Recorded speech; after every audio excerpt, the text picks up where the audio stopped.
Et j'aimerais bien qu'on revienne sur les enjeux sociétaux, notamment environnementaux, Oui, qu'adressent vos différentes activités. oui. Et en gros, voilà, comment vous vous êtes engagé et ce que vous faites et comment vous mesurez votre impact dans ces différentes activités. Alors, le groupe Baudelaire est très impliqué dans les différents sujets sociétaux, notamment à travers un fonds de dotation qu'on a créé en hommage à mon grand-père, hein, qui est le fonds Jean Baudelaire. Et on soutient deux, voire une troisième maintenant, cause, puisqu'à un moment, quand on crée des fonds, il faut Mm. mettre des causes.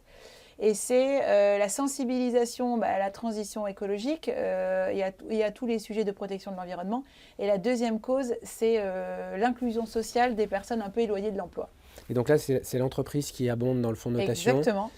C'est l'entreprise qui abonde dans le fonds de dotation. Le conseil du fonds soutient des associations qui peuvent être proposées d'ailleurs par nos collaborateurs. Ok. Et au sein du fonds, on a des ambassadeurs, des pilotes, et on offre aussi une journée à l'ensemble des collaborateurs, même s'ils ne s'impliquent pas dans le fonds, de pouvoir donner une journée de leur temps de travail pour des causes. Pour ces associations-là pour ces que associations-là, vous oui. soutenez ou pour n'importe quelle Non, association? pour ces associations-là. Pour l'instant, c'est comme ça que ça se présente.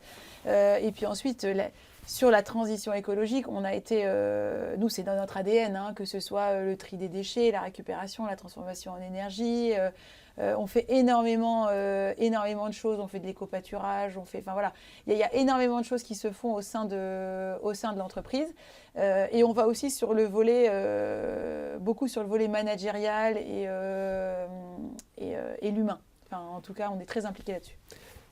Comment ça a un impact sur la réputation de votre famille, tous ces sujets-là, en fait, parce que vous êtes engagé depuis très très longtemps. C'est-à-dire qu'aujourd'hui, on parle d'impact, mais vous avez fait de l'impact avant même que le mot existe, d'une certaine manière. Exactement, la RSE, ça nous a fait un petit peu rire au C'est départ ça. parce que quand on regarde l'ADN même de notre société, c'est du recyclage, c'est des boucles d'économie circulaire, c'est des matières de l'un qu'on récupère de l'autre, c'est le tri des déchets. Enfin, voilà.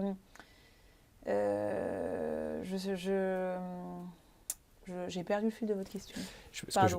Non, pas de problème. Ce que je vous posais comme question, c'est comment ça impacte votre réputation. Ah, la réputation, oui, c'est ça, on parlait de ça.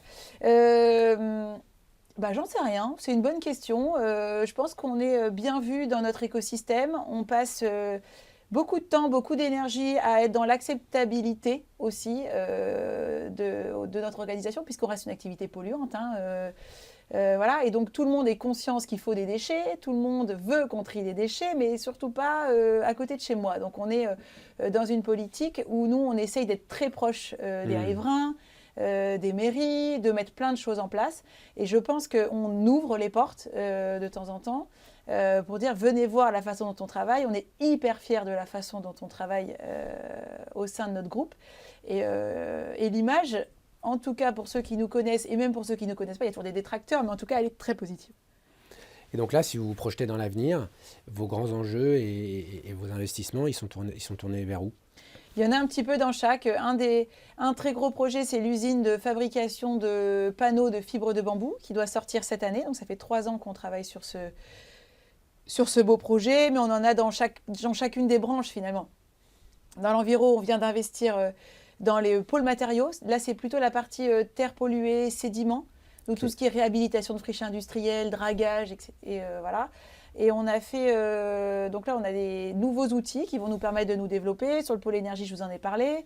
Sur le commerce, on est en train d'étendre. On a une belle société qui s'appelle Embaléo, qui fait des boucles d'économie circulaire et notamment qui vient,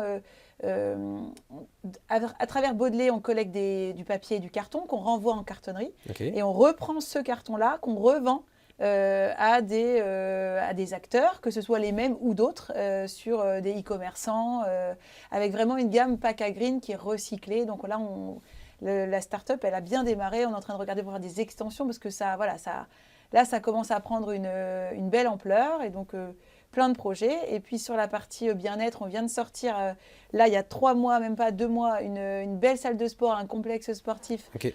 À la fois pour le territoire et pour nos collaborateurs.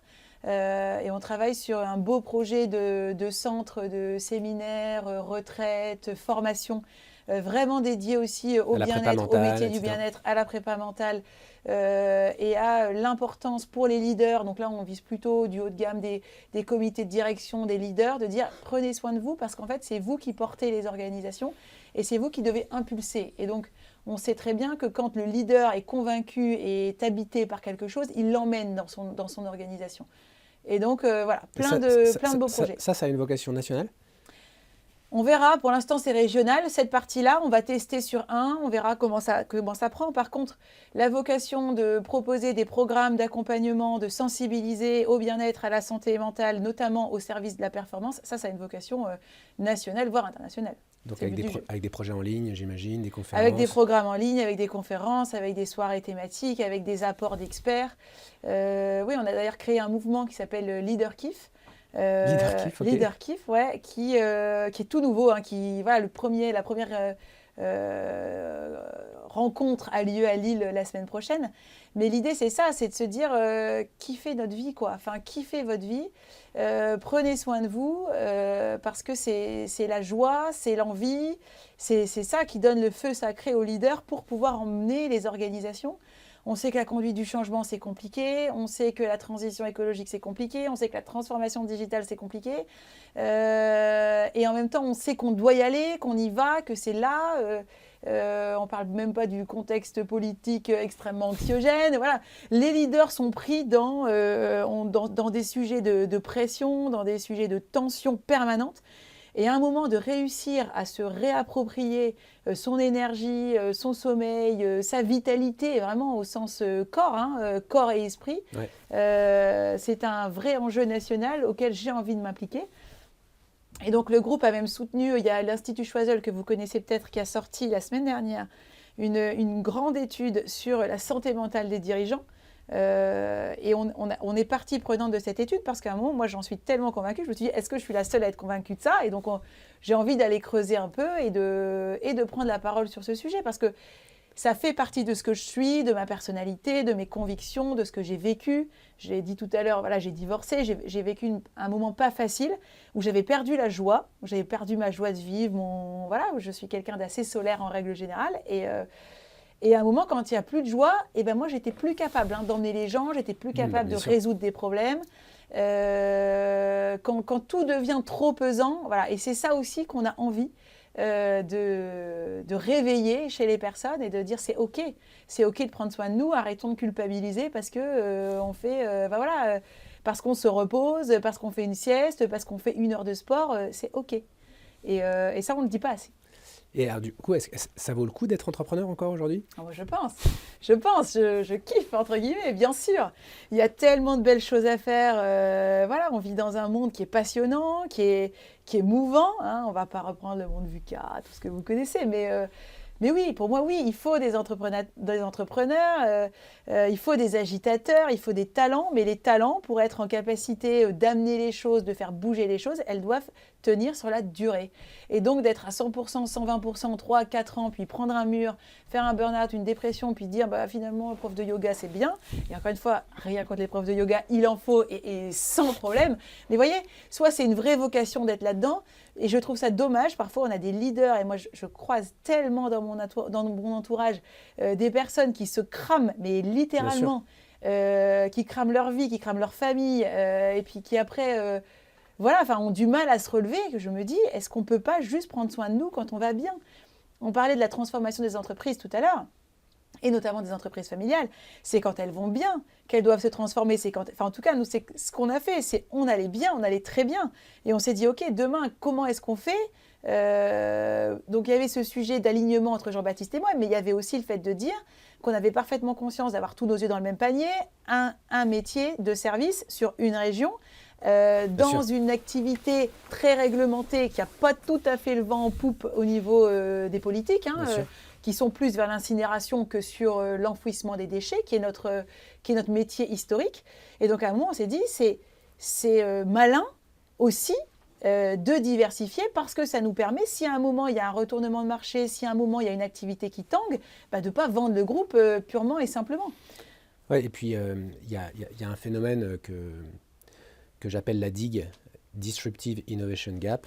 C'est qu'en fait, les entreprises familiales, lorsqu'elles qu'elle trouve un métier qui fonctionne, souvent la génération qui arrive juste derrière, elle a tendance à dupliquer la bonne idée et à scaler, à la passer à l'échelle. Donc on voit ces entreprises grossir fortement. Tout à fait. Et pendant qu'elles font ça, parfois, et parfois souvent, elles perdent l'orientation entrepreneuriale qui était là au démarrage. Et donc le gap, c'est le gap entre la croissance et cette orientation entrepreneuriale qui baisse. Et puis à un moment, le business ne scale plus, en tout cas l'échelle est passée et on a un peu plus de mal. Et on a perdu cette graine de l'entrepreneur qui prend des risques, qui diversifie, etc. Et là, on commence à avoir effectivement des difficultés. On n'a plus, y compris dans la famille, cette âme d'entrepreneur qu'on avait. Donc le cultiver, c'est a priori, en tout cas ce qu'ont démontré les académiques, une des clés du succès des entreprises familiales sur la durée, quoi. En tout cas, moi, j'en suis profondément convaincue. Profondément, on verra. C'est un pari. On s'en reparlera dans 3-4 ans, voir si on l'a réussi. Mais en tout cas, c'est ma conviction. Avant de se projeter un peu sur la next gen, vous m'aviez parlé, lorsqu'on a préparé cette émission, de la certification B Corp. Est-ce que vous voulez nous en dire 2 mots, parce que ça vient finir finalement oui, tout à fait. tout ce sujet sur l'impact sociétal. Ça fait un peu plus de 2 ans qu'on travaille. On a quasiment passé tous les certificats. Là, il y a des vérificateurs qui viennent, mais notre groupe est gros, donc ça prend un petit peu de temps. Mais on doit être certifié là bientôt. Je ne sais pas quand, mais... L'intérêt pour vous d'être allé sur cette certification, c'est de faire reconnaître tout ce qui est mis en place dans l'entreprise. Moi, je crois profondément, c'est des entreprises bonnes pour le monde. Enfin, c'est ça leur... Voilà, moi je suis fière, je vous l'ai dit tout à l'heure, de la façon dont on travaille, de la reconnaissance à la fois du social, du sociétal, de l'environnemental, et je voulais aller un petit peu plus loin. Et on est déjà certifié ISO, tout ce que vous vouleux, 9001, 14001, on est sécurité. Mais je trouve que l'aura qu'a la certification B Corp est vraiment intéressante. Et au-delà de ça, c'est effectivement peut-être pour la marque employeur et pour plein d'autres choses, mais c'est aussi une reconnaissance de tout le travail, de l'implication des équipes. On a des équipes formidables qui travaillent, qui font de cette entreprise une entreprise bonne pour le monde, j'en suis convaincue. Et donc, voilà. Génial. Si on se projette, alors les entreprises familiales, elles ont l'habitude de se projeter beaucoup plus qu'une entreprise classique qui fait sa stratégie à 3 ans, à 5 ans, et puis qui revoit ça tous les 3 à 5 ans. Souvent, elles se réunissent en famille et puis elles se projettent plutôt à la génération d'après, donc d'ici une vingtaine d'années, en se disant qu'est-ce que je vais pouvoir transmettre finalement. Et vous, ça serait quoi votre rêve pour votre famille, là, si vous vous projetez en 2050 votre groupe, il ressemble à quoi et vous, qu'est-ce que vous donnez comme bâton à ce moment-là?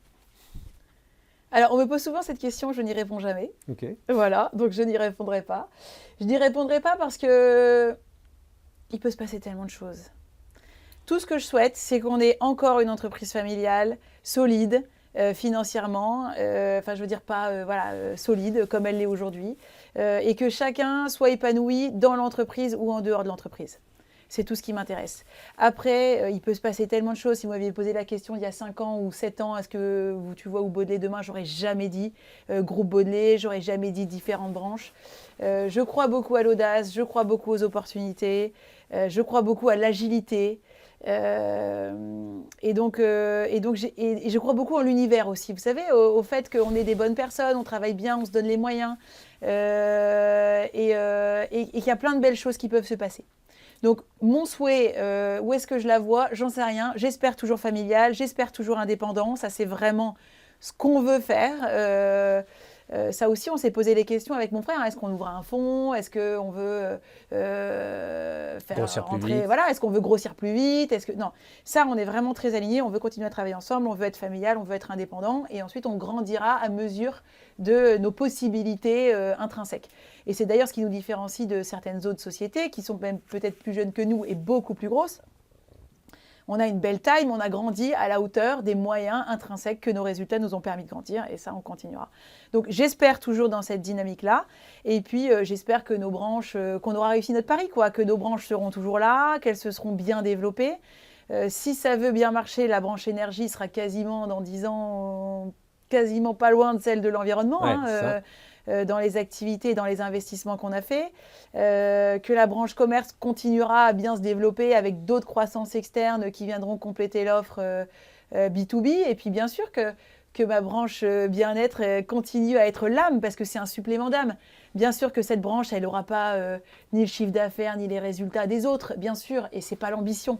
L'ambition, par contre, c'est d'affirmer, c'est d'assumer notre envie, notre façon de voir le leadership, notre envie de vivre cette société, de faire venir tout ce bien-être aussi pour nos collaborateurs et de contribuer à... Moi, mon envie, c'est ça, c'est de laisser une trace et de contribuer au bien-être des leaders et du monde, finalement. Enfin, alors, à une petite échelle, bien évidemment, mais j'ai de grandes ambitions là-dessus, quand même. Bon, il y a 4 G3 qui sont Quatre. Oui. encore jeunes, Oui. 2 de chaque côté. Ils ne sont pas prêts aujourd'hui à se positionner, j'imagine, dans le groupe. Mais est-ce que vous, avec votre frère, vous avez déjà quelques grands principes sur comment accueillir la nouvelle génération à vos côtés plus tard?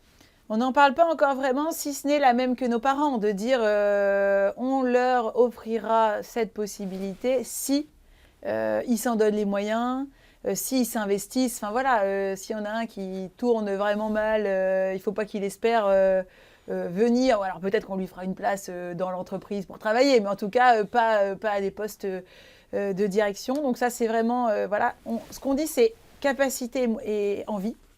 Parce que s'ils n'ont pas envie, il ne faudra surtout pas les forcer.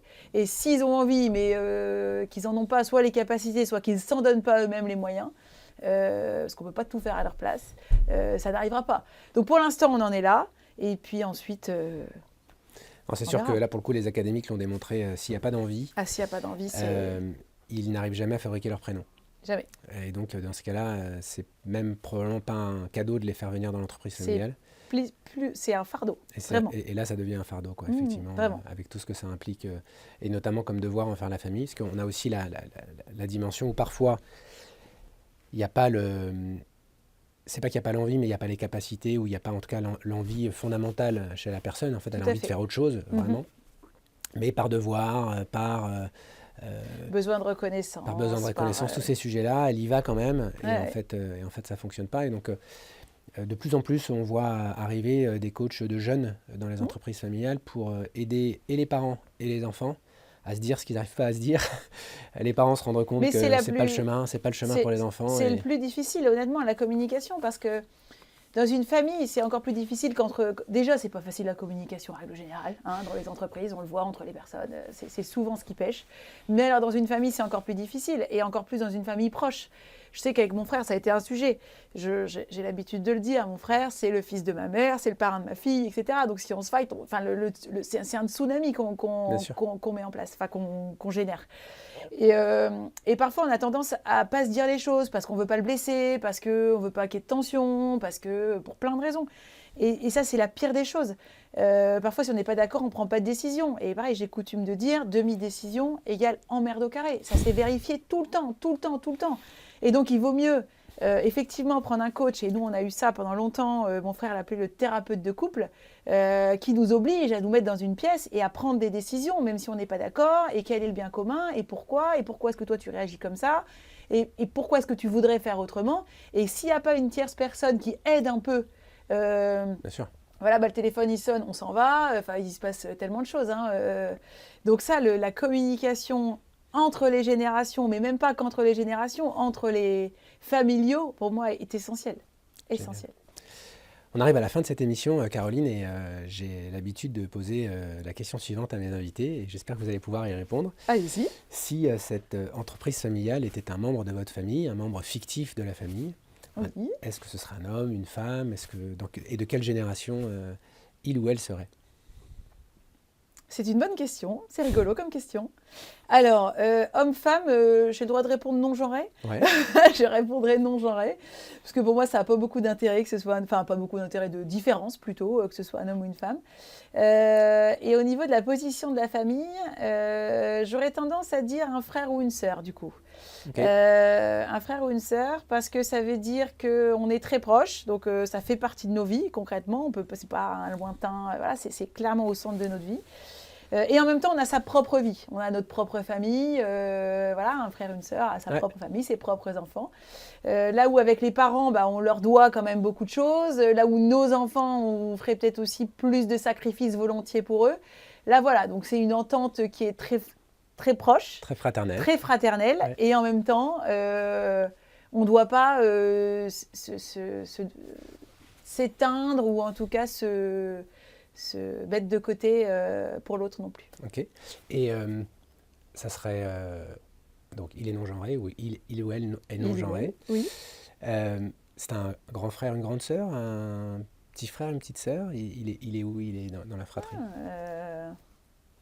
Peut-être un petit frère ou une petite sœur. Parce Donc- qu'on s'en sent quand même un peu responsable. Donc un troisième. Un troisième, Ok. certainement. Alors ça va vous faire plaisir, en psychogénéalogie, on a toujours 3 rôles Ah. qui se distribuent et pas toujours dans l'ordre. Toujours un bon élève, il y a toujours un médiateur Ouais. et il y a toujours un artiste. Je vous laisserai faire le choix. Je réfléchis. Merci Parce que d'être je suis. merci Merci. d'être venu dans Génération Merci Impact. Julien pour votre invitation. Merci à tous de nous avoir suivis. Bravo aux équipes techniques d'avoir réalisé cette émission et on vous dit à bientôt pour une nouvelle histoire d'une saga familiale.